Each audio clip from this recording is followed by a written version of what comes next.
Hi යාළුවනේ, ඔයාලට කොහමද? අද මට හම්බුණා බර කොක්කු එකකුයි මේන දළු එකකුයි. ඉතින් අපි නම් කියන්නේ බර කොක්කු කියලා, කැරම් කොක්කු කියලාත් කියනවා මේවට. ඔයාලා මොනවද කියන්නේ? ඉතින් මේ මේන දළු එක දැල්ලේ ඉඳලා කඩන්න ඕන. ඔයාලා හදපු අයත් ඇති, මේක හදලා නැති අයත් ඇති. ඉතින් මේක දැල්ලේ ඉඳලා කඩාගෙන එන්න ඕන. දළු කොටස ඉවර වෙනකන් කඩා ගන්න ඕන. මේකේ මෝරපු කොටස රහ නැහැ, නිසා ඒක අපි ගන්නෙ නැහැ. අපි දළු කොටස විතරයි මේකේ අරගන්නේ. ඔයාලට පේන ඇති මේ කැඩෙන්නේ නැති කොටස කියන්නේ මෝරපු කොටස.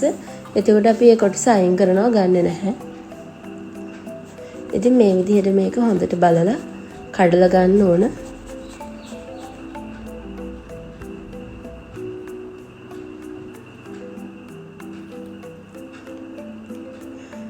බර කොක්කු එකත් සුද්ධ කරලා ගන්න ඕන. ඒකත් මෝරපු කොටස අයින් කරලා දළු වගේ කොටස ගන්නෙ. ඔයාලා ගන්නකොට මේ පාට දෙකෙන්ම තියෙන මිටියක් තෝරලා ගන්න. ඒක තමයි රස. කොළ පාට එකයි දුඹුරු පාට එකයි තියෙන එක. මේ වගේ කොළ වගේ ගොඩක් තියෙන ඒවා මෝරලා. එතකොට ඒක රහ නැහැ.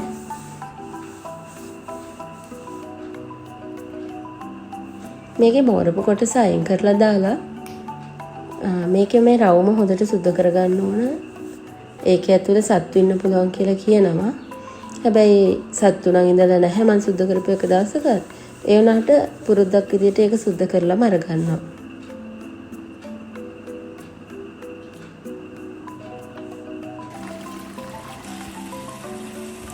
ඒකනලා මේක මේ විදිහට හොද ගන්නවා. මේන දළු එකට ලුණු ටිකක් දාලා තමයි මම හොදගන්නේ. මොකද කොළ ඇස්සේ චූටි සත්තු අපිට පේන්නේ නැති අය වුණත් ඉන්න පුළුවන් නේ. ඒ නිසා ඒක හොඳට මම සෝදගෙන ඒකට දාලා බර කොක්කු ටිකත් කපලා භාජනයකට දාගන්නවා.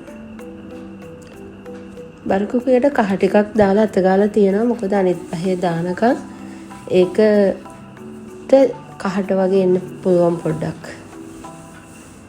මේ දෙකටම දාගන්නේ මිරිස් කුඩු 3-5 කුඩු, සුදු ලුණු, කුරුඳු පොතු, රතු ලුණු, කරපිංචා ඔය ටික. සියඹලා දාගන්නවා මේන දළු එකට. ගොරක දැම්ම බර කොක්කු එකට.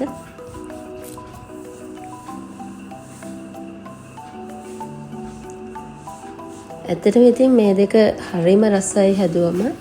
මේකට වතුර චුට්ටක් දාලා මම ලිපෙන් තියනවා තැම්බෙන්න. එකම දවසේ ඉතින් මේ දෙක හදන්නේ. මොකද මේක කල් තියාගන්න බෑ ෆ්‍රිජ් එකේ. පොඩ්ඩක් තව මෝරන්න බලනවා. අලුත් රස නැතුව යනවා. ඒ නිසා මම ගෙනාපු වෙලාවේ මේ දෙකම එකපාර හදනවා. බර කොක්කු එකට මම මිටි කිරි ටිකක් දැම්මා. ඒක තැම්බෙලා ඉවරුණාට පස්සේ ඉතින් ලුණු ඇඹුල් බැලුවා. මේක හොඳම රසට තිබුණා.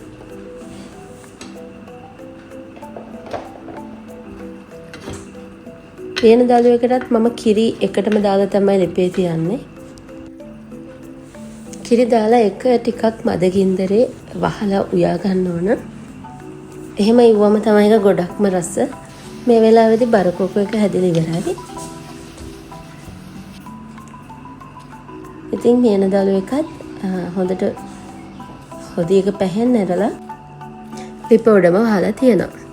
ඒක තියලා මම මේ ලෑස්ති වෙන්නේ මාළු එක හදන්න. මේක අපි සාමාන්‍යයෙන් අපේ ගෙදර හදන විදිය මාළු එක. අපි අඹුල් තියලා හදන්නේ මේ විදියට.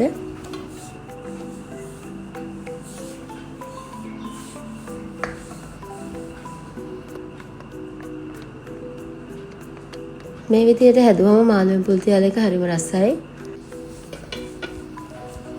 ඔයාලා මේ අඹ වර්ගයේ කාලා තියෙනවද? මට නම් මේක ඇටම කියලා තමයි දුන්නේ ගන්නකොට. මම ඉතින් ඒක කාලා බැලුවා.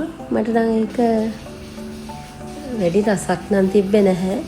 දී රසක් වගේ තමයි තිබුණේ. මේ වෙද්දී අපේ මාළු එකත් හැදිලා ඉවරයි දැන්.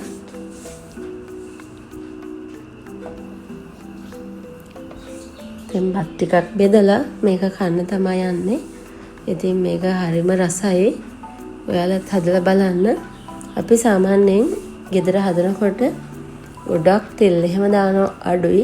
තෙල් දානවා සාමාන්‍යයෙන්. ඒ වුණාට මේ වගේ අපි රයිසන් කරි හදනකොට ගොඩක් තෙල් නැතුව තමයි හදන්නේ. තෙල් නැතුව ඉතින් රසටම හදන්න පුළුවන්. හැබැයි ඉතින් මේකට තෙල් දාලා ටෙම්පරාදුවක් එහෙම දාලා ගත්තම ඇත්තටම ඉතින් මේක තව මීටත් වඩා රස වෙන්න පුළුවන්. මම එනකොට අරගෙන ආවා මල් පැල ටිකක් හදන්න කියලා. ලස්සන කපුරු මල් ටිකක් සහ කෝමාරිකා ඒ වගේ මම ආසේවා දැක්කම අරගෙන එනවා. ඉතින් ඒ ටික තියලා තියෙන්නේ හදන්න. පස්සේ දවසේ උදේට හදන්න කියලා තියලා තියෙන්නේ. මම මේ ඔයාලට පෙන්නන්නේ මම හදපු මල් ගහක ලස්සනට මල් පිපිලා තියෙනවා. ඉතින් මේක අර පොකුරට තියෙන ලස්සන මල් එකක්. ඉතින් මේක මේ පායන කාලෙට ගොඩාක් මල් හැදෙනවා මේකේ. බලන්නකෝ ඒක ලස්සනයි නේද? එක පොකුරට මල් ගොඩාක් හැදලා තියෙනකොට. මට හරිම ආසයි ඒ වගේ මල් පිපිලා තියෙනවා දකිනකොට.